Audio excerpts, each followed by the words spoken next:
Welcome to Unapologetically Me with Charlotte, your place for honesty and real talk. Just a reminder, you can always find me on the Podchaser app, but you can find me on most streaming services. Before we get started, please take a moment and tap that like and subscribe button. Thank you.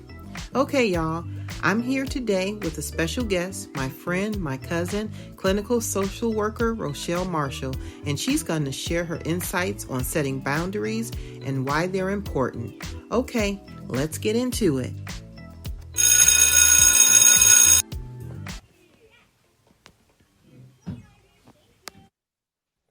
Okay. Rochelle, thank you so much for doing this with me today. Glad to have you. Absolutely. Glad to be here. Okay, so what exactly is soft life personally mean to you? What does that mean to you? For me, soft life means that as far as myself, or even as I see other people, being flexible, not being rigid where I feel like things have to be a certain way, willing to change, willing to preserve my peace, and through that, accepting things that's within my control and letting things go that's outside of my control. Okay. So it's not what I was thinking, which is more, I was thinking soft life was more struggle, um, was more of people having struggle or going through hard times.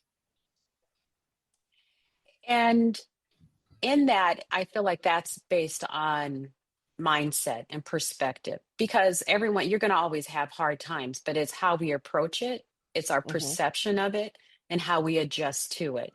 And then the adjustment itself can give us peace. Instead of pushing against something that's outside of our control, acceptance of that, doing what we need to do in that moment, and then moving forward can give you a sense of peace. Yeah, because you always hear people say, oh, they live in a really hard life. So that's kind of, I think that's where I got that from. But Okay. thank you for explaining that. Okay, so what is one of the first boundaries that people set to actually change their life? I think that one the boundaries the first boundary that I think people need to learn is as far as emotionally, not feeling responsible for other people's reaction to the choices that one makes or doesn't make. Because if we get pulled into, oh, how they're going to feel, they're going to be disappointed, they're going to be angry, then that alone right there is a lack of boundaries. So, emotional boundaries should be the foundation. I am not responsible for how someone reacts. In regards, if your intention is um, where there's no intention of harming another person, of course, and things of that nature. But if you are just establishing a boundary, you can't be responsible for another person's reaction. Okay, good. Thank you for that. Okay, so now on to boundaries and relationships. Okay, so why do you think people take it personally when you start to set boundaries? I think it makes them afraid because then it makes them accountable. When we establish boundaries, we're telling a person how we want to be treated. And that makes that other person feel accountable for what they want or don't want. And it makes them afraid. You know, they want to keep things status quo. They don't feel comfortable when a person says no, or no, this isn't for me, or I'm not going to do this, or whatever that might be. So it triggers them because it's upsetting that status quo. Okay, so how should someone handle it when they're being accused of being selfish when they're setting those boundaries? How should they handle that? Well, how they should handle it is by not fully, completely getting pulled into it. So when someone tries to accuse you of being selfish, they're trying to pull you back in and get back to that state of status quo. So how you handle that is really pretty simple. Is that You allow them to think what they want to think. And you can even say that out loud, or you can choose not to say that out loud. But you can say respectfully, I see it differently. I'm sorry that that's how you feel, but this is what I'm doing because this is right for me. And in time, I hope that you see that. If not, I'm still going to do what's right for me. So people try to pull you back in, try to pull you back in by trying to which is called actually externalization. They're trying to make you responsible in a negative way for establishing a boundary because it makes them feel uncomfortable. So they're trying to pull you back in. So responding is really just basically not going there with them. And that's where emotional boundaries kick in. Yeah, I'm sure that's hard when you're dealing with with people who's close to you. It is hard, but as you do it and you learn to do it with grace and see, this is the other thing too. When you're establishing a boundary, you need to be in check with your own emotions.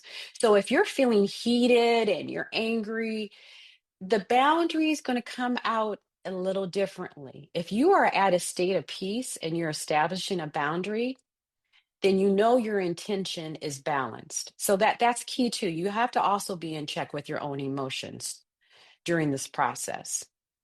But it is difficult, especially with the inner circle. The inner circle is our family, the people who we're the closest to. Those are the people that's the hardest to establish a boundary because we do care about how they feel. We do care how they react. Okay. Now, what boundary is a good boundary to set to prevent emotional burnout in friendships and relationships? Know yourself. So the first thing is always I really encourage people to do just kind of a mental emotional check throughout the day. Know where your energy is going. Know where your energy is at. So to prevent yourself from doing more than really what you're able to do in those moments, you need to know what's going on within yourself. And for some people, some people are they like to socialize, and so their emotional battery might be different than someone else's. So knowing yourself is really important, and then you gauge as far as how much you do. You have to be very mindful of your calendar, your time management. So it comes back down to know yourself and always know where your energy level is. Okay. So pretty much if you don't want to do something, don't do it. Correct, correct. And you don't have to necessarily be apologetic for that either. There's so many things in life that are choices, and we sometimes we feel like we don't have choices, that we always have to engage, and we don't. It's okay to say no.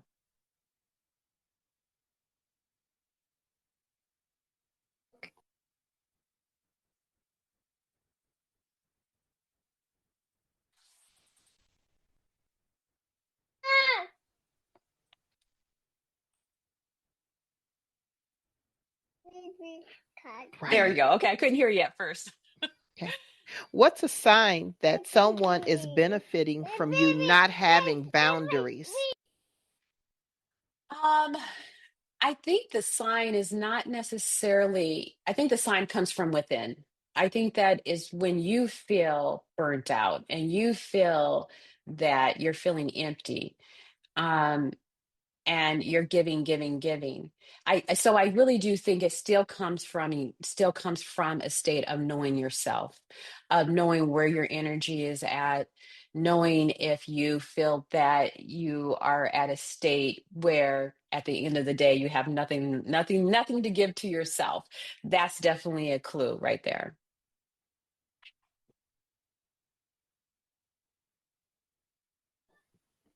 All right. How do you keep a soft life without becoming emotionally unavailable? Oh, that's a good question. That's a really good question.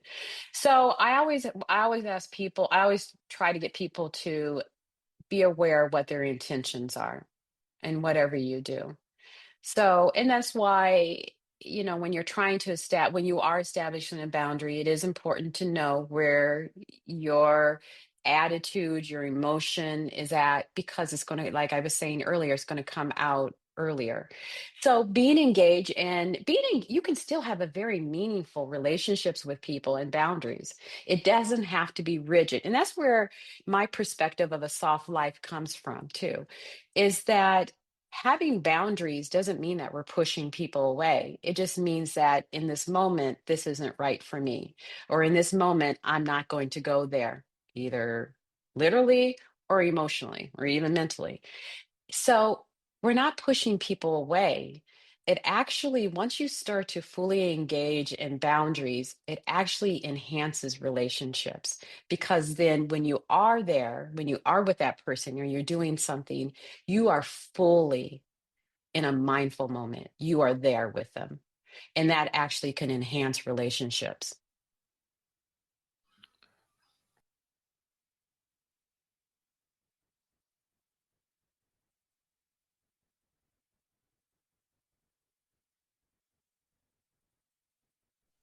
Oh, I'm sorry. What does protecting your peace look like on an average day? Ooh. What that means is really kind of bringing it all together, protecting your peace. So what when I'm in my private practice, I tell people in the beginning of the day, have an intention for the day. Have something where you can say, these are the things that I'm intending for myself throughout the day. And it can be simple things. It can be something as three things. So having an intention and having meaningful and being mindful, breathing, definitely keeping your breath and being in the and being mindful of where you're at emotionally, and feeling your body and feeling if you're feeling tense, so that if you are in a situation or your mind is going in a different direction, you can reset it and be at peace. Acceptance, and that's something too. I mean, that's acceptance is such a key thing with peace, because I try to stay away from telling people, happy, sad, and this and that. Emotions aren't good or bad, they're emotions, but it's our perception of the situation is what's either going to give us peace or chaos. So it's always about being mindful. What is my perception of the situation? Where is in the situation? How can I need to accept this, and what can I learn from it? Perception, mindset is what gives you peace. Thank you so much for your insights today, Rochelle. I appreciate you coming on and learned a lot today. I appreciate you and thanks a lot. No worries. Sounds good. Thank you so much. Okay, thanks. Talk to you All right. later. All right. Bye bye. Bye bye.